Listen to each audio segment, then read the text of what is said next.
Charter schools have been hailed by many as the solution to America's education problem, but charter schools also face staunch opposition from many people as well.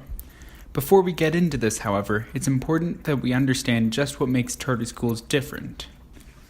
The answer to that is, it depends. There are no federal regulations on charter schools, which means that each state decides if and how charter schools in that area must operate. In Arizona, charter schools observe fewer regulations but receive fewer public funds than traditional public schools. Charters in Arizona are also somewhat experimental, meaning that charters often have fundamentally different ways of teaching.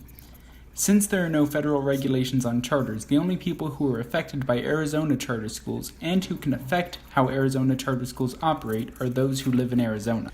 Arizona has some of the lightest regulations on charter schools in the country, allowing charter schools a high level of freedom. However, there is also a concerning lack of government oversight on Arizona charters.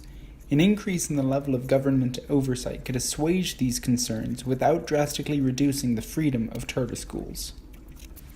When reporting their finances to the state of Arizona, charter schools must only provide a single form, the annual finance report, to report how they are spending public funds. Additionally, charters in Arizona are provided to charter schools for 15 years at a time, after which the charter school must reapply for their charter. With such a low level of oversight, charter schools could provide poor educations while misusing public funds for 15 years, longer than a child's entire primary education, before anything is done about it or before it's even discovered. These aspects of charter school freedom make it much easier for poorly or maliciously run schools to remain in operation. Additionally, despite a common misconception that charter schools provide better educations than traditional public schools, this isn't true.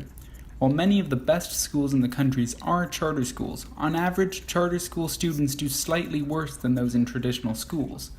However, many parents and voters are under the impression that charter schools do drastically better than a traditional school. By providing a greater level of information on charter schools, parents could make better informed decisions for their children, and effective schools will also benefit by getting the recognition they deserve. Proponents of charter schools will argue that freedom of charter schools is an integral part of what makes them effective. By being free, they're able to provide specialized educations to students that need them.